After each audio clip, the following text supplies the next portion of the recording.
teenager from Nottingham's life was only saved by emergency surgery and massive blood transfusions after he was stabbed in the neck by a gang of masked, armed men who forced their way into his Bulwell home. Nottingham Crown Court heard how the then 18-year-old's attackers also injured the teen's mother, who fought back having seen her son being assaulted with a Rambo knife by the group. That group, Jawan Thomas, Andre Saunders Johnson, and Jaquan Marks, had agreed to become involved for a fourth defendant, a 20-year-old Kairani Thompson, who had told them where the 19-year-old, who is now 19, victim lived with the intention to steal drugs and money from him. Two further defendants were also involved: Lucy Hefford, who drove them to the scene, and Molly Croft, who helped them escape after the stabbing. Handing the gang jail terms totaling more than 40 years, Judge Stuart Rafferty KC said, "By a narrow thread and through no assistance of any of you, a life was saved. I say a spiritual life was saved, but not necessarily a physical life, because as a result of your combined efforts, a young man's life was changed forever. It is ironic that the three of you who physically went into someone's house have all been victims of knife crime yourself, and for what? A consignment of drugs and possibly money. Whenever a knife is taken to the scene of a crime, there is inevitably the risk that it will be produced and used, and it was used by you, Mr. Saunders Johnson. I don't suppose any members of that family will ever feel safe again. This could have been a murder, and you could have received sentences longer than you or any of you have been on this earth. If only people have had the courage to leave their knives at home, how much safer the streets would be. But sadly, that's never going to happen, because there will always be some idiot saying, my knife is bigger than yours, and goes up the death count and goes up the injury count." So the prosecutor, Samuel Skinner, said the stabbing took place at around 10 o'clock in the night on February the 1st, 2023. He said the background to the incident was drugs, and that the victim was owed money by Thompson, who was also in debt to one of his co-defendants. The prosecutor said Thompson and the three knife men had made an agreement to carry out the burglary at the victim's home, and that Hefford was to drive them there and back after the meeting earlier that evening at Croft's home. The prosecutor said with Thomas, Marks and Saunders Johnson left at around 9:40 p.m, they got into Hefford's car. They had balaclavas, gloves, knives and a rucksack with them inside the car. Thompson left at the same time. He got into another car being driven by his cousin. It appears she knew nothing of what was going on.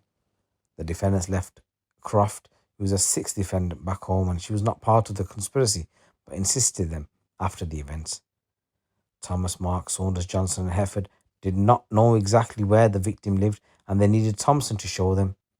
The two cars drove in convoy to the road. Once there, Thompson pointed out the address, and then Thompson's car drove away. He went back home and was not present during the incident, but remained in contact with Marks after leaving. He left the others to it. The prosecutor said Thomas, Mark and Saunders Johnson got out of Hefford's car, and she parked in a nearby street to wait for a phone call once the job was done. He said the three men then walked around the streets doing reconnaissance before starting their attack. He said they were wearing balaclavas and gloves and armed with knives. The prosecutor said once they were ready, they barged their way inside through an unlocked door, and along with the three attackers, the victim and his mother were downstairs. Upstairs, where his younger siblings both rang 999, one of them locked himself in the upstairs bathroom and told the 999 operator that three men had broken into his home with knives and were downstairs. The victim's mum heard her son shouting from the kitchen. She tried to get in there, but one of the knife men grabbed her, dragged her, threatened her and told her not to phone the police. He put his arms around her throat and squeezed it. It was hard for her to breathe when this was happening. She watched as another of her attackers hit her son as he lay on the floor. The attacker had a Rambo or hunting-style knife in his hand. She fought back and managed to get away from the knifeman, who was holding her.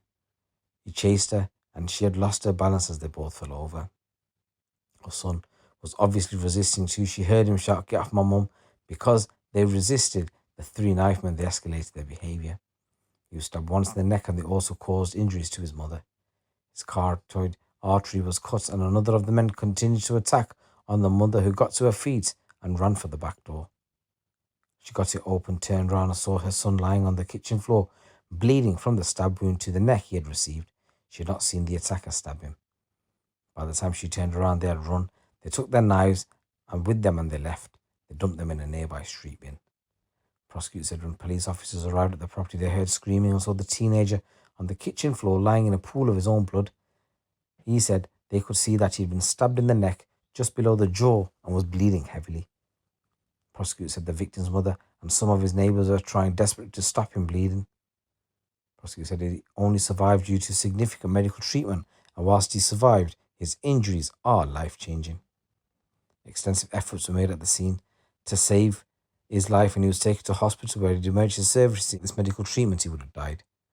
At a later examination, the doctor saw that he had received a single stab wound to the neck, which bled very heavily, and because of the blood loss, the doctors had to tie off his carotid artery to save his life. This led to him suffering a stroke. Medics then had to remove part of his skull to ease the swelling, and he now suffers long-term neurological problems. His mother says he will never be the same again, and he is now the full-time carer for her son. She said he remembers very little about what happened to him, and she says she lives in fear of having been attacked in her own home, suffers flashbacks, and has been diagnosed with PTSD. Prosecutor said the three knifemen fled the house and summoned Hefford, who picked them up and drove them back to a street where they went inside, changed their blood-stained clothes, and made their escape in taxis, one of which Croft helped to book.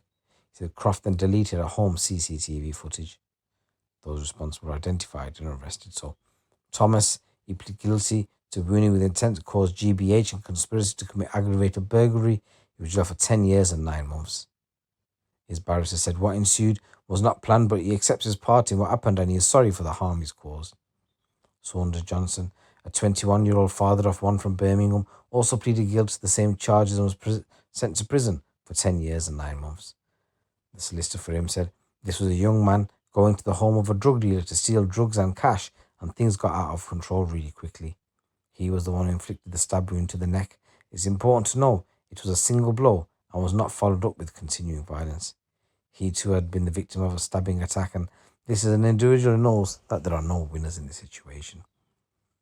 And you got Marks from Birmingham, who was 24, also pleaded guilty to the same charges and was jailed for 10 years and 9 months, and his barrister said he was not the person who inflicted the stab wound. There is time for this defendant to be rehabilitated. There is regret. There is remorse. Thompson pleaded guilty to conspiracy to commit aggravated burglary and sent to prison for 7 years and 2 months, and the solicitor said he was not at the top of the conspiracy, but it was his information which led to it. In his letter he said, I am extremely remorseful and I apologise if they are willing to accept that apology. Hefford from Corby also pleaded guilty to conspiracy to commit aggravated burglary and was jailed for 4.5 years, and her barrister said her role was as a driver to ferry around the 3 principal apprentices to that address from Northampton and via Birmingham for the relatively modest sum of £40 plus a petrol. It could have been anyone driving that car. It happened to be her. She was not pulling any strings. And Croft from Bestwood pleaded guilty to assisting an offender and handed an 18-month jail term. Solicitor said her involvement was short-lived and unsophisticated. She has never been in any trouble before and is not a seasoned criminal. These defendants brought trouble to her door. So guys, here's a story coming out of the streets of the UK. It's your boy GT. Keep it locked, keep it real.